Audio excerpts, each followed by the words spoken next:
भाई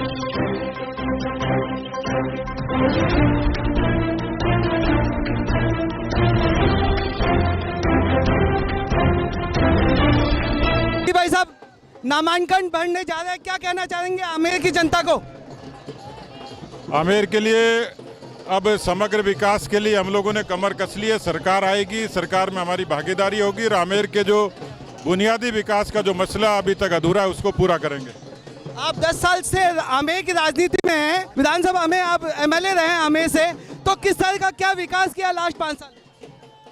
पिछले 10 वर्षों में 350 करोड़ की सड़कें, 1500 करोड़ का विकास और उसके बाद विधायक के नाते 488 सवाल, विधायक मद का 125% खर्च करना, CSR, भामाशाह और केंद्र सरकार की योजनाओं के जरिए यहाँ पर विकास को गति देना। अब लक्ष्य ये है कि पर्यटन का क्षेत्र है, खेती में अपार संभावनाएं हैं, डेयरी और पशुपालन में ताकत है। इन सब आधार पर हम एक अच्छी योजना के साथ, विजन के साथ आमेर को तरक्की के रास्ते पर ले जाने के लिए संकल्पित होकर काम करेंगे। कहीं ना कहीं आप संगठन में भी रहे हैं, मुखिया के नाते, भाजपा अध्यक्ष के नाते राजस्थान से, तो आप युवा मोर्चा में रहे हैं, संगठन में रहे हैं, आपका काफ़ी बड़ा अनुभव रहा है राजनीति का। तो इस राजनीतिक अनुभव का फायदा आमेर की जनता और आमेर के जनता जनार्दन को मिलेगा विकास के रूप में? आमेर को खूब मिला है। केरल के सांसद ने भी यहाँ पैसे लगाए, राजस्थान के राज्यसभा सांसदों ने पैसे लगाए, हीरो होंडा ने लगाए, सुजुकी ने लगाए, राउंड टेबल ने लगाए। मेरी हैसियत आमेर के विकास में काम आई, ये मुझे संतोष है। आप एक युवा राजनेता माने जाते हैं, युवाओं की धड़कन है, आप अच्छे श्रोता हैं और अच्छे वक्ता हैं, तो युवाओं का अपूर्व समर्थन युवाओं महिलाओं का है, तो उस युवाओं महिलाओं को क्या संदेश देना चाहेंगे? राजस्थान का नौजवान जागरूक है, आमेर का नौजवान भी अब राजस्थान के साथ आंख से आंख मिलाकर काम करे। इसके लिए बहुत सारी योजनाएं हैं, खेल के नाते, शिक्षा के नाते, स्वास्थ्य के नाते, उनके स्किल डेवलपमेंट के नाते, पर्सनैलिटी डेवलपमेंट के नाते। मैंने जो कहा कि समग्रता के साथ काम करेंगे, पार्टी का संकल्प पत्र आ रहा है, उसमें सभी वर्ग के महिलाओं के लिए, नौजवानों के लिए, दलितों वंचितों के लिए उसमें हमारा संकल्प होगा, उस पर आगे बढ़ेंगे। जी धन्यवाद भाई साहब। मैं इसलिए बता रहा हूँ कि आमेर का एमएलए इतना सीधा और सस्ता है कि भैंस की रेट पंजाब में कम करवा सकता है। आपने मुझे अध्यक्ष बनवा दिया, मैं यहां घूमता घामता, माननीय नड्डा जी ने मुझे दिल्ली बुलाया, उनके इंतजार में खड़ा था। मुझे नड्डा जी के दरवाजे की तरफ नजर लगी हुई थी, कब बुला लें, इतने में फोन आया। फोन की घंटी बजी, मैंने कहा थोड़ी देर में करता हूं। बोले थोड़ी देर कहाँ ही हो जाए? तो मैंने कहा राष्ट्रीय अध्यक्ष जी के पास बैठा हूं। बोले आज तो राष्ट्रीय अध्यक्ष मैं ही हूं। तो मैंने कहा ठीक है भाई, तो बता क्या हुआ, कोई अर्जेंट है क्या? बोला अर्जेंट ही है। कहाँ ही हो? क्या जी खेल के मैदान में बकरियां बढ़ गई। तो मैंने कहा मैं क्या करूं? कहाँ ही करो, थाने वोट दिया, एमएलए बना दिया, थाको काम से बकरियां क्या निकले थे, सोचो। अब बताओ। तो मैंने कहा उससे रिक्वेस्ट कर ले जो बकरी चरा रहा है। बोला वही तो लठ लेके खड़ा, बोले यही चराऊंगा। उनका झगड़ा चल रहा और मेरी नजर नड्डा जी के दरवाजे पर, घंटी बजे मुझे बुला लें, और इधर मैं अटका हुआ, दूसरा राष्ट्रीय अध्यक्ष। तो मेरा तो भगवान वही था, मैं मन ही मन भगवान का स्मरण कर रहा था कि नड्डा जी की घंटी नहीं बजे और इसकी समस्या का उस दौरान समाधान कर दूं। भगवान ने मेरी सुन ली। मैंने चंदवाजी थाने से 2 सिपाही भेजे, वो बकरियां निकलवाई। उसके बाद मुझे धन्यवाद का फोन आया और उसके बाद मैं नड्डा जी से मिला। मैं निवेदन करना चाह रहा हूं अपनी बात को खत्म करके, आमेर के मेरे कार्यकर्ता बहनों और भाइयों, 13 की हार को हमने बर्दाश्त किया क्योंकि 163 की बारात में हम शामिल नहीं थे। लेकिन मैं आपके जज्बे को सलाम करता हूं कि 18 की प्रतिकूलता में आपने मां शिला की सौगंध खाकर ठाकुर गोविंद देव जी के आशीर्वाद से 13,500 वोटों की जीत हासिल की थी। लेकिन इस कई वर्षों का खेल यही है कि सरकार किसी की आती है, एमएलए किसी का बनता है, लेकिन मुझे दूर से दिखाई दे रहा है भारतीय जनता पार्टी के प्रचंड बहुमत की सरकार आ रही है। आज शिला माता भी मुस्कुराई, ठाकुर गोविंद देव जी ने भी आशीर्वाद दिया। इस बार सरकार में आमेर की दमदार भागीदारी होगी, ये भरोसा और विश्वास मैं आपको दे सकता हूं। मित्रों, जनधारणा से सरकार बदलती है। यह सरकार किसानों की कर्जा माफी, बेरोजगारी, भ्रष्टाचार, तुष्टीकरण, कानून व्यवस्था की दोषी है। और आपके आमेर का विधायक जब विधायक बना तो केवल एक विधायक नहीं बनाया, आपके वोट में, आपके परिश्रम में, आपके पुरुषार्थ में, आपके पराक्रम में इतनी ताकत थी कि आपके उस जज्बे ने केवल विधायक नहीं, दुनिया की सबसे बड़ी पार्टी का प्रदेश का अध्यक्ष भी आपके वोट की ताकत से बना। लेकिन मेरी चुनौतियां कम नहीं थी, मेरा कोई दोष नहीं था। कोरोना आ गया, मैं नहीं लाया कोरोना को, पूरी दुनिया में ही आ गया। मैं विधायक बना, प्रदेश का अध्यक्ष बना, कोरोना आ गया। 100 साल की महामारी, जिंदगी और मौत का संघर्ष। लेकिन जब लोग पूछते हैं कि मोदी जी काई करो, पूनिया जी काई करो, तो मैं बताना चाहता हूं कि मोदी जी के नेतृत्व के कारण ही 140 करोड़ के लोग न तो भूखे सोए और उनकी जिंदगी और मौत के संघर्ष में देश का प्रधानमंत्री दुनिया के सामने देश के साथ खड़ा था।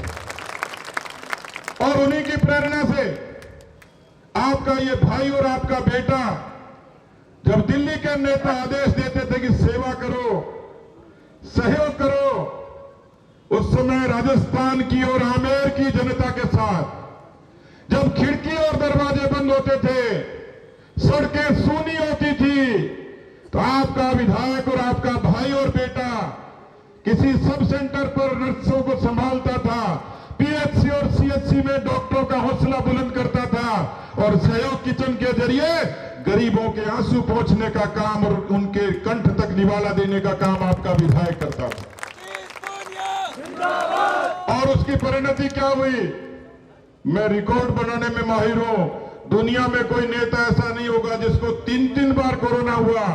मैं 10 दिन तक मेदांता में भर्ती रहा, जिंदगी और मौत की लड़ाई लड़ी, लेकिन उस जिंदगी और मौत की लड़ाई में इसलिए लौट कर आया कि मेरे आमेर परिवार के लोगों का, मेरे आमेर के परिवार के लोगों का आशीर्वाद मेरे साथ था।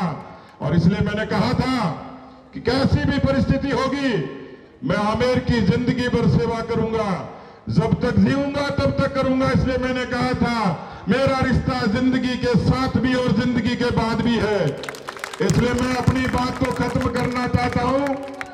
मित्रों, ये कुरुक्षेत्र का संग्राम है। राजनीति में सब तरीके के हथकंडे होंगे, लेकिन मुझे आपके परिश्रम और पराक्रम पर भरोसा है।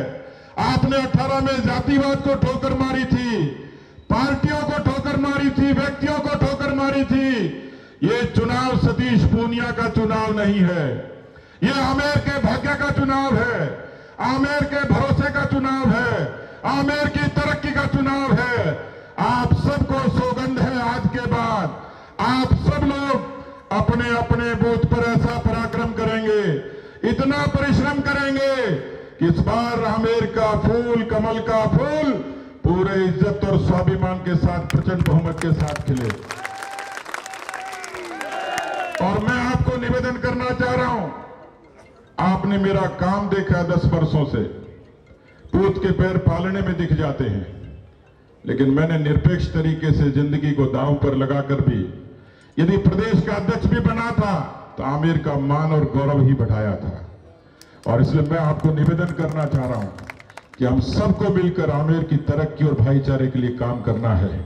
मैं आपसे आशीर्वाद चाहता हूं, आपसे समर्थन चाहता हूं, आपसे सहयोग चाहता हूं।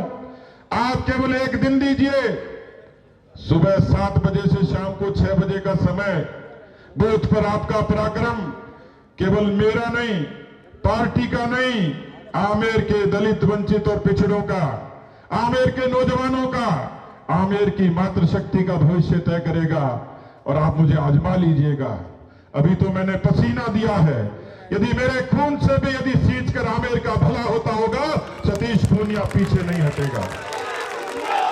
और इसलिए मैं आपको नतमस्तक प्रणाम करता हूं, नतमस्तक प्रणाम करता हूं। आदरणीय केशव प्रसाद जी के भाषण के बाद बहुत जंगी रोड शो शुरू होगा। आमेर के शहर के लोगों ने बहुत भव्य स्वागत की तैयारी की है। आप उस रोड शो में जरूर रहेंगे, मेरी हाथ जोड़कर प्रार्थना है। और मैं बिना किसी भूमिका के औपचारिकता के आदरणीय केशव प्रसाद मौर्य जी को आमंत्रित करता हूं, वो आए और हमें संबोधित करें। बोलिए भारत माता की। आदरणीय केशव प्रसाद मौर्य जिंदाबाद। बोलिए भारत माता की।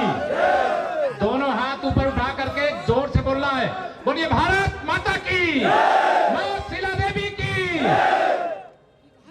आज भारतीय जनता पार्टी के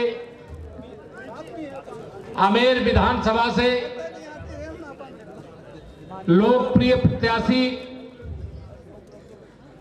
निवर्तमान प्रदेश अध्यक्ष डॉक्टर सतीश पूनिया जी के समर्थन में 2018 में भी मुझे आने का मौका मिला था और आपने मेरा सर झुकने नहीं दिया। इसके लिए मैं आप सबको पहले तो अभिनंदन करता हूं।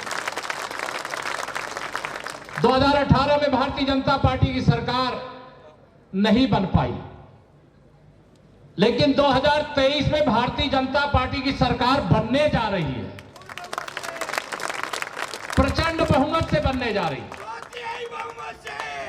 आपने डॉक्टर सतीश पूनिया जी को विधायक बनाया तो पार्टी ने उन्हें प्रदेश अध्यक्ष बनाया, और दूसरी बार जब आपको मालूम है कि आप विधायक बनाएंगे तो वो क्या बन करके आमेर में वापस आएंगे, इसका आपको अंदाजा है। और मैं नामांकन के समर्थन में आयोजित इस विशाल जनसभा में आपके उत्साह को देख करके पूरे विश्वास से कह सकता हूं कि शायद जो राजस्थान राज्य के अंदर 200 विधानसभा क्षेत्र हैं, उसमें सबसे बड़ी विजय आप आमेर विधानसभा में दिलाने का काम करोगे। दोनों हाथ उठा बताओ, करोगे? मुझे पूरा विश्वास है, आपका उत्साह बता रहा है कि आप यह काम करोगे। मंच पर हमारे सभी वरिष्ठ नेता, मैं सबका नाम नहीं ले रहा हूं क्योंकि मुझे एक दिल्ली बैठक में जाना है। सभी वरिष्ठ नेता, सभी बड़े बुजुर्ग मंच के सामने, सभी बड़े बुजुर्ग, सभी नौजवान साथी, मेरी मातृशक्ति, मेरे पत्रकार मित्रों, भारतीय जनता पार्टी राजस्थान में प्रचंड बहुमत से आज से ठीक 31 दिन बाद, कितने दिन बाद?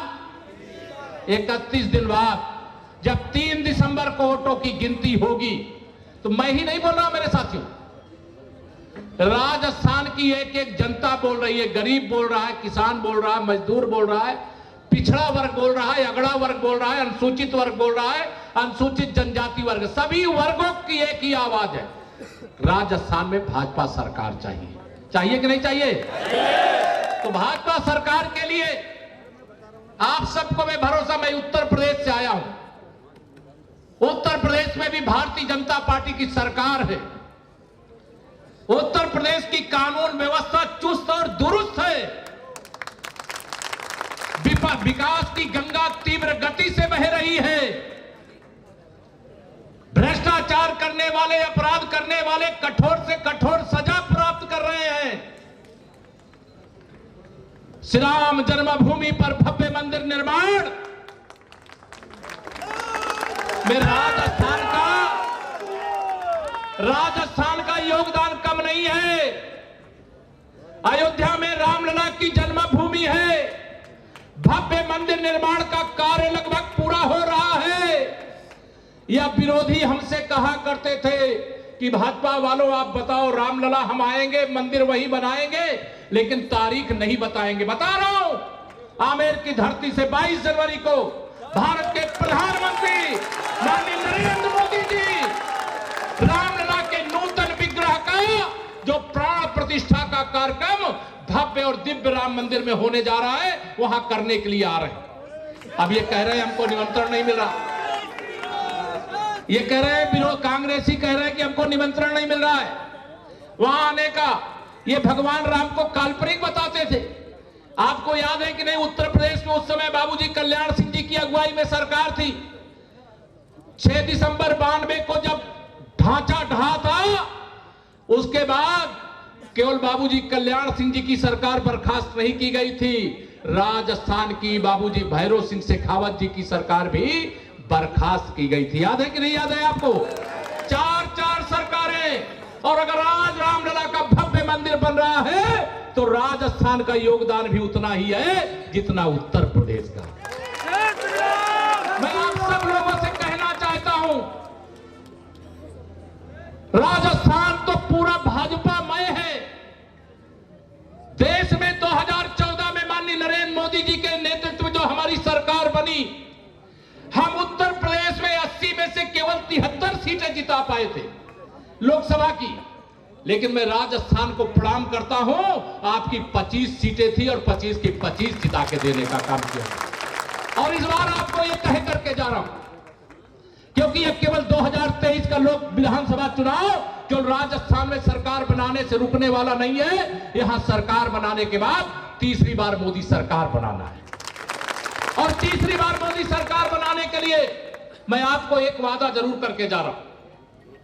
आप अगर 25 में से 25 माननीय मोदी जी को तीसरी बार, पहली बार, दूसरी बार, तीसरी बार भी मुझे मालूम है राजस्थान से 25 से कम आएगी क्या? 25 की 25 आएगी। इसे उत्तर प्रदेश की ओर से मैं आपको विश्वास दिलाता हूं कि उत्तर प्रदेश में चाहे ये जितने गठबंधन कर ले, चाहे जितने ठगबंधन कर ले, इस बार उत्तर प्रदेश से भी जैसे 25 आप दोगे, 80 की 80 हम लोग भी देंगे। इसलिए मैं एक नारा लगाता हूं 2 लाइन का कि 24 घंटे 24 कैरेट 24 की भी तैयारी है। एक अकेला मोदी अपना ठगबंधन पर। और इसलिए ये सारे विरोधी मिलकर के करें, राजस्थान, मध्य प्रदेश, छत्तीसगढ़, तेलंगाना में अगर बीजेपी कमजोर हो जाएगी तो झूठे वादे करने वाले, भ्रष्टाचार करने वाले, अपराधियों का संरक्षण करने वाले, देश के दुश्मनों का भी समर्थन करने वाले, मैं उनके बारे में जितना भी कहूंगा कम होगा। वह सोच रहे हम 2024 में माननीय नरेंद्र मोदी जी को रोक लेंगे। अरे तुम 2023 में नहीं रोक सकते हो, 2024 की तो बात बहुत दूर की बात। मैं आप सब लोगों को आज यहां पर बहुत लंबी बातें नहीं करूंगा, क्योंकि मैं घड़ी की सुई देख रहा हूं। बहुत महत्वपूर्ण एक बैठक में मुझे शामिल होने के लिए भी जाना है। मैं इतना ही निवेदन करके जा रहा हूं, आदरणीय सतीश पूनिया जी जैसा नेता, जैसा विधायक आपको मिला है, आप भी जानते होंगे बहुत सारे हमारे विधायक बने हैं, दूसरे दलों के भी बने हैं, लेकिन ऐसा विधायक किसी को मिलता नहीं जिस प्रकार की बातें आपको बताए अभी। और जो मैंने सुना है उतना गहराई से तो मैं नहीं जाना, लेकिन जब 2018 में मैं यहां पर आप सबसे प्रार्थना करने आया था, तो आज मुझे इतनी खुशी हो रही है कि जिसमें कहीं अंतर ही नहीं आता है कि वो नेता है कि परिवार का बेटा है, कि बड़ा भाई है कि दोस्त है। मतलब इतनी मित्रता, इतना अपना, तो इतना सुख दुख का हिस्सा बनने वाला विधायक बड़े भाग्य से मिलता है, ध्यान रखना। इसलिए आप सबको निवेदन करके जाऊंगा, 2023 का यह विधानसभा चुनाव, बाकी सब कुछ चाहिएगा भूल, याद रखिएगा नरेंद्र मोदी और कमल का, याद रखिएगा नरेंद्र मोदी और कमल का। यह आप सबसे अपील करके एक प्रार्थना और करके जाऊंगा। मैं आज ये आदरणीय सतीश जी और पूरे चुनाव संचालन समिति के सारे हमारे मंडल अध्यक्ष, सारे हमारे जिले के पदाधिकारी, सारे सामने बैठे बूथ से लेकर के सभी दायित्वधारी कार्यकर्ता और समर्थक साथियों, सबको मैं प्रणाम करके यह जरूर कह रहा हूं कि जल्दी ही, अब राजस्थान आए बगैर तो काम चलता नहीं है, अब मुझे एक बार और आना पड़ेगा। आज मैं अधूरी बातें करके जा रहा हूं, लेकिन पूरी बातें करने के लिए इसी चुनाव के बीच में एक दिन और आऊंगा, ये आपको भरोसा दिला रहा हूं। और आप सबसे इतनी अपील कर रहा हूं, अमेर विधानसभा सहित जयपुर की सभी विधानसभा, शायद यहां 19 है ना, 19 के 19 विधानसभा क्षेत्रों में कमल का फूल खिले। और जैसा राजस्थान में अब की बार 150 पार का नारा है, उस नारे को सफल बनाने के लिए जो कुछ भी कर सकते हैं वह करने में कमी मत रखिएगा। प्रचंड बहुमत की विकास के पथ पर आगे ले जाने के लिए जो राजस्थान को काम करने वाले हैं, वह सरकार बनाने के लिए आप कोई कमी ना छोड़े, यही मैं अपील करता हुआ देता हूं अपनी वाणी को विराम। दोनों हाथ उठा करके बोलिए जय श्री राम, जय श्री राम, जय श्री राम,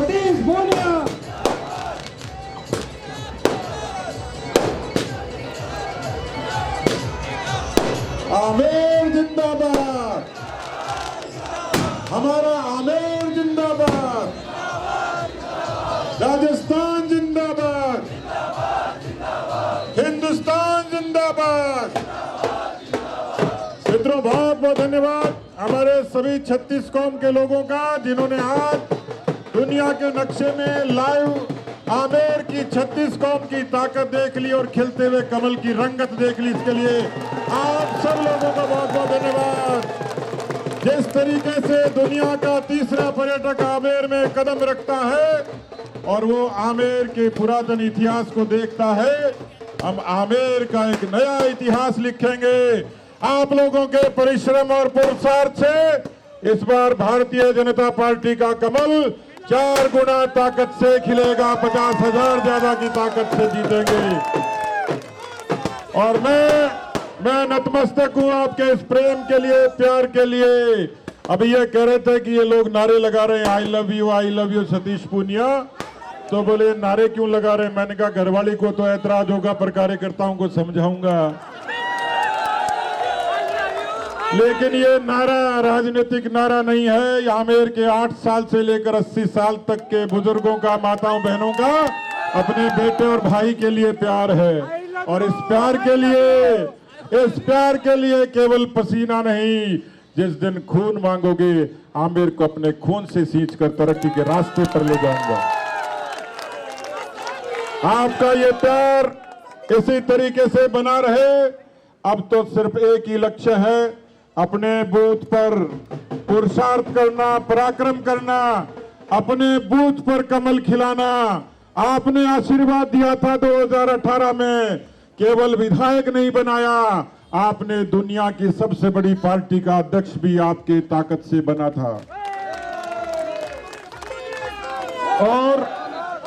और केवल आपने प्रदेश का अध्यक्ष नहीं बनाया, आपने मुझे आशीर्वाद दिया तो आपका मान सम्मान पूरे देश और दुनिया में किया। तभी कोरोना की सेवा को लेकर प्रधानमंत्री जी ने कहा कि दुनिया में सेवा का पराक्रम देखना हो तो आमेर को देखिए, राजस्थान को देखिए। और इसलिए आप सब लोगों को बहुत बहुत धन्यवाद। जय हिंद, जय भारत। बोलिए भारत माता की, भारत माता की। भारतीय जनता पार्टी जिंदाबाद, बीजेपी जिंदाबाद, श्री नरेंद्र मोदी जिंदाबाद, श्री जेपी नड्डा जिंदाबाद, श्री सीपी जोशी जिंदाबाद। बहुत बहुत धन्यवाद। डॉक्टर सतीश पूनिया जिंदाबाद। सतीश पूनिया, सतीश पूनिया, सतीश पूनिया। सतीश पूनिया। वचन दिया भारत माँ को, तेरा शीश नहीं झुकने। हमारे बीच में जितने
नहीं झुकने